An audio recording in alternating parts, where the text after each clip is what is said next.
रहे हैं आप? देसी धरती विदेशी धरती, ये क्या होता है? परंपरा तो यही थी रूबिका जी कि जब हम विदेशी धरती पर हों तो अपने देश के बारे में प्रतिकूल टिप्पणी ना करें। मगर ये परंपरा तोड़ी किसने? इसे तो नरेंद्र भाई मोदी ने प्रधानमंत्री बनने के 1 साल के भीतर ही तोड़ दिया।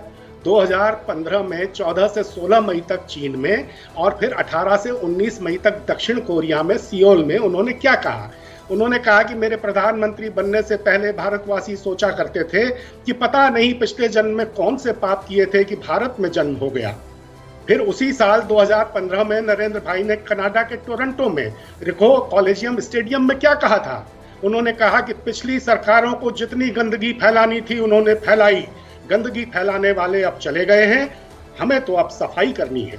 फिर अमेरिका में क्या कहा उसी साल सितंबर में कि स्कैम इंडिया अब स्किल इंडिया बन गया है। और अभी अभी मैंने आपको प्रधानमंत्री कौशल विकास योजना की असलियत अभी थोड़ी देर पहले बताई थी। आप कहें तो मेक इन इंडिया की असलियत भी बताऊं? सुधांशु जी बैठे हैं, सब जानते हैं कि मेक इन इंडिया नाम के लिए है। तकरीबन सारे पुर्जे चीन से लाकर भारत में असेंबल कर दिए जाते हैं। मेक इन इंडिया के नाम पर सरकार घटिया सामान खरीद रही है। तमाम आरोप हैं। मेक इन इंडिया के बहाने सुरक्षा उपकरणों तक की घटिया सप्लाई के आरोप हैं। सुधांशु जी पता कर लीजिए, अभी अभी अखबारों में छपा कि विमानतलों पर जो सामान की एक्सरे मशीनें हैं उनके ठेकों में बहुत बड़ा सैकड़ों करोड़ के ठेकों में घोटाला हो रहा है। आरोपों पर जवाब सुधांशु जी, पहले कौशल विकास और अब मेक इन इंडिया पर बात। एयरपोर्ट अथॉरिटी सुनने को तैयार नहीं है। ओके, तो ये हालत है।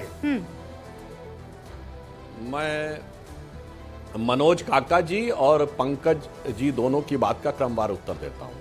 पहले मनोज जी ने कहा वो गोबर की बात, तो मनोज जी को पता नहीं है ऑर्गेनिक फार्मिंग के हिसाब से गोबर जो है वो सबसे बढ़िया इंसेक्टिसाइड पेस्टिसाइड ऑर्गेनिक माना जाता है। देसी गाय के गोबर में कीड़े नहीं पड़ते, इसके पेटेंट भी अवेलेबल है। और सुनिए मनोज काका जी, कान खोल के सुन लीजिए, गोमूत्र का भी एंटी फंगल एंटी वायरल चीज के लिए पेटेंट है। यूएस का पेटेंट नंबर है 6। अरे सुनो मेरे भाई, 6418।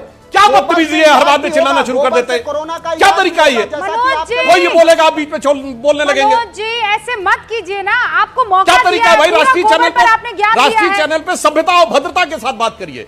सब अपने अपने टर्न का इंतजार करते हैं। आप जब आपका टर्न आए मेरी बात की धज्जी उड़ा दीजिएगा। आप उड़ा दीजिएगा, आप मेरी बात की धज्जी उड़ा दीजिएगा, मगर दूसरे को बोलने दीजिए। रुक जाइए जी। हाँ, अब मैं बताता हूं मनोज काका जी, विधिवत कान खोल के सुनिए। गोमूत्र का यूएस पेटेंट है और पेटेंट नंबर है 641059। मगर क्या बताएं, ऐसा गुड़ गोबर किया हुआ है दिमाग में भरकर कि भारत की कोई भी अच्छी चीज को यह मानने को तैयार ही नहीं होते। अब आइए चाइना के ऊपर, ये कह रहे हैं चाइना से तुलना करनी चाहिए। तो मनोज जी और पंकज जी, आप दोनों लोग जरा ध्यान दें, आपके सुलभ संज्ञान के लिए बोलना चाहता हूं। एक सज्जन है ली फॉन्ग शू, उनका नाम सुना है आपने? ये कौन है? चाइना के डिफेंस मिनिस्टर हुआ करते थे, गायब, पता ही नहीं है कहां। एक और सज्जन है मिस्टर क्विंग गैंग, ये कौन थे? चाइना के फॉरेन अफेयर्स मिनिस्टर, गायब। और एक है मिस्टर ली याई चाउ, ये चाइना की सबसे एलीट रॉकेट कमांड के चीफ थे, like the deputy chief of army staff, गायब। और सुनिए, जैक मा, अलीबाबा के मालिक, जो $29.8 बिलियन का आईपीओ ला रहे थे, गायब। अरे बहुत लिस्ट है। और आप कहते हो, और उसके बाद दर्शकों तो मैं कहता हूं, प्रेस फ्रीडम इंडेक्स में चाइना भारत से 30 अंक ऊपर है। सोचिए ये लोग कैसी प्रेस फ्रीडम बताते हैं। डिफेंस मिनिस्टर गायब, एक्सटर्नल अफेयर्स मिनिस्टर गायब, आर्मी का सेकंड इन कमांड गायब, और सबसे बड़ा जो उद्योगपति है वो गायब, और उस पर कोई चू नहीं बोल सकता। लास्ट प्लेनियम हुआ तो हु जिंताओ की बाहर निकालती फोटो के अलावा मीडिया के पास एक फोटो नहीं, एक सवाल नहीं, एक क्वेश्चन नहीं, और प्रेस फ्रीडम इंडेक्स में भारत खराब है। अब मैं दूसरी बात का जवाब देना चाहता हूं। जो उन्होंने बात कही कि चाइना के साथ किस प्रकार के डिप्लोमेटिक रिलेशंस, और उसकी बात मैं कहना चाहता हूं महोदय, तो चाइना को जिस ढंग से हम लोगों ने डील किया है, ये बताइए, मिसाइल टेक्नोलॉजी कंट्रोल रिजीम, यद्यपि इस प्रोसेस की शुरुआत मनमोहन सिंह गवर्नमेंट, हम मेंबर बने, चाइना नहीं रोक पाया। धारा 370 पर एक प्रस्ताव यूएन में नहीं ला पाया। मसूद अजहर, अभी IC 814 बहुत आई है ना, मसूद अजहर को हमने आतंकवादी अप्रैल 2019 में घोषित करवा लिया यूएन से, चाइना नहीं रोक पाया। शंघाई कॉरपोरेशन की बैठक में आतंकवाद का विषय ले आए मोदी जी, चाइना नहीं रोक पाया। आज स्थिति क्या है? चाइना के साथ कितने देश है बताइए? सिर्फ 2 देश है, नॉर्थ कोरिया और पाकिस्तान। एक चाइना का मैप देखिए, इधर पाकिस्तान, उधर नॉर्थ कोरिया, क्या झूला झुलाया है। North Korea Pakistan, north Korea Pakistan, north Korea Pakistan, और ढूंढे देश नहीं मिलता आसानी से चीन के साथ। चाइना का थिंक टैंक कह रहा है कि वो वर्स्ट डिप्लोमेटिक आइसोलेशन में है, जैसा तियानामेन स्क्वायर के बाद था। महोदय, आप तो पढ़े लिखे हैं, मैं मनोज जी की बात समझ सकता हूं, वो पार्टी के प्रवक्ता हैं और समाजवादी पार्टी ऐसी पार्टी के प्रवक्ता हैं कि जो तथ्यों में कम, बवाल में ज्यादा विश्वास रखती है। आप तो राजनीतिक विश्लेषक हैं सर, एक भी फैक्ट मैंने गलत बोला हो तो मैं अपना बयान विड्रॉ करने को तैयार। ओके, पंकज जी को मौका दूंगी, लेकिन उससे पहले मनोज काका कौन सा तथ्य बताएं? मनोज काका, भारतीय जनता पार्टी के व्हाट्सएप यूनिवर्सिटी वाला तथ्य बता करके उसी को देश का तथ्य समझाना चाह रहे हो। जो तथ्य है, तथ्य से आप भाग रहे हो। आज चाइना की स्थिति क्या है, हमारी क्या है, आप बता रहे हो। बांग्लादेश में चाइना का इन्फिल्ट्रेशन नहीं है, बांग्लादेश में नहीं है। मालदीव के साथ क्या हुआ, नरेंद्र मोदी कहां, मणिपुर में क्या हालात है। जो बुनियादी सवाल आज मणिपुर में जिरीबाग से लेकर के गवर्नर से लेकर मुख्यमंत्री तक का कार्यालय सुरक्षित नहीं है।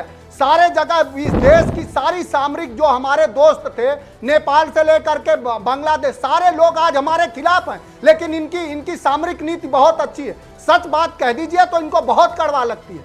आज सामरिक की आज चाइना की स्थिति क्या है, हमारी क्या है पूरी दुनिया में, ये बात नहीं समझ पा रहे हैं। और राहुल गांधी ने क्या बुरा कर दिया, उन्होंने कहा कि जिस तरह से यूएस यूनियन ऑफ स्टेट है, उसी तरह से इंडिया यूनियन ऑफ स्टेट है। लेकिन आप तो अब संघीय व्यवस्था को खत्म करना चाहते हैं, क्योंकि नरेंद्र मोदी जी तो हिटलर वाली तानाशाही चलाना चाहते हैं। वो मुख्यमंत्री भी ऐसे बनाते हैं, ऐसे हटा देते हैं जैसे किसी को पता न चले। और आज भाजपा शासित एक मुख्यमंत्री की हैसियत नहीं है कि केंद्र सरकार के खिलाफ कोई फैसला ले ले, कोई निर्णय ले ले। और भाजपा तो हमेशा इस तरह का प्रोपेगेंडा करती है। आप जातिगत जनगणना के खिलाफ क्यों गए? 99 में जब अटल जी की सरकार बनी, उससे पहले हुआ था कि नहीं जातिगत जनगणना होगी, उसका रिपोर्ट किसने रोका? आपके प्रभात झा का लेख है जनसत्ता में, आपको पढ़ना चाहिए। आप ज्यादा यहाँ धार्मिक पाखंड फैला करके आप उसको वैज्ञानिक चेतना बताते हैं, आपको शर्म नहीं आती है?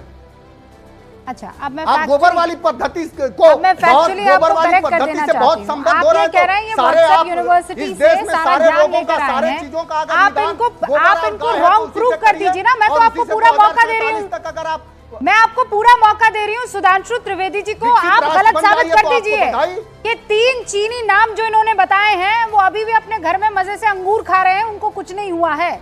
आप ये प्रूव कर दीजिए कि चाइना सच में इस वक्त हिंदुस्तान से बेहतर स्थिति में नजर आ रहा है, इकोनॉमिकली, मैन्युफैक्चरिंग में, और 10 दूसरी चीजें जो इल्जाम आप लगा रहे हैं। और तीसरा मैं फिर आप लोगों को आप लोग इधर उधर गए, मैं आपको वापस ट्रैक पर लेकर आती हूँ। राहुल गांधी जिस मॉडल की बात कर रहे हैं, उस मॉडल का एक नमूना तो मुझे बता दीजिए ना। 3 राज्य हैं, 3 राज्यों में से एक नमूना मुझे बता दीजिए कि रुबिका लियाकत ये रहा। तेलंगाना जैसा माहौल हम पूरे देश में ला देंगे, कर्नाटक जैसा माहौल पूरे देश में ला देंगे, हिमाचल प्रदेश जैसा माहौल पूरे देश में ला देंगे। बताएं। नहीं, अब आपका जो सवाल है मैं समझूंगा कि आप सुनेंगी भी। मैं कभी ये नहीं कह रहा हूं, ना समाजवादी पार्टी कह रहे हैं, हम कह रहे हैं कि चाइना से हम हर क्षेत्रों में, हमारा आत्मबल उससे बड़ा है। हमारे लोग, हमारे जो सरहदों पे सुरक्षा करते हैं, उनके साहस, अदम्य साहस, उसकी कुर्बानियां सब हमारी बड़ी हैं। लेकिन सवाल यह है कि कोई देश दुनिया के पृष्ठभूमि पर और दुनिया के पटल पर अगर आगे बढ़ रहा है हमसे, तो इसे हमें स्वीकार करना चाहिए और हमें उस तरह के सकारात्मक अफर्मेटिव एक्शन लेना चाहिए कि हम आगे बढ़े। लेकिन सिर्फ अगर बातों से समृद्धि आ जाए, अगर क्या ये सही नहीं है कि देश लगातार कर्जों में डूब रहा है? क्या ये सही नहीं है कि ओके मनोज काका, जवाब दीजिए सुधांशु जी। सबने कहा है कि भारत अपने जीडीपी के बरक्स लगभग 100% मैं एक लाइन में मैं जवाब देता हूं। जो मनोज जी ने कहा मैं बिल्कुल कहता हूं, हमें ध्यान देना चाहिए। चाइना और भारत 70 के दशक तक एक थे। फिर फैक्ट बोल रहा हूं, दर्शक जाके चेक कर लें। 1980 में चाइना का फॉरेन एक्सचेंज रिजर्व $2.4 बिलियन था और भारत का 7.8 था। भारत का 3 गुना था चीन से। और 80 से लेकर 2014 तक 34 साल में सिर्फ 6 साल हमारी सरकार रही और कहां चीन पहुंच गया। न्यूज़ 18 इंडिया चौपाल, एक ऐसा मंच जहां जब जब बात निकलेगी तो सिर्फ दूर तक नहीं बल्कि दुनिया के कोने कोने में जाएगी, क्योंकि इस बार बात होगी भारत के वैश्विक महाशक्ति बनने के लक्ष्य पर। सरकार, समाज, सेलिब्रिटी और स्पोर्ट्स स्टार्स के साथ न्यूज़ 18 इंडिया चौपाल देखिए सिर्फ न्यूज़ 18 इंडिया पर।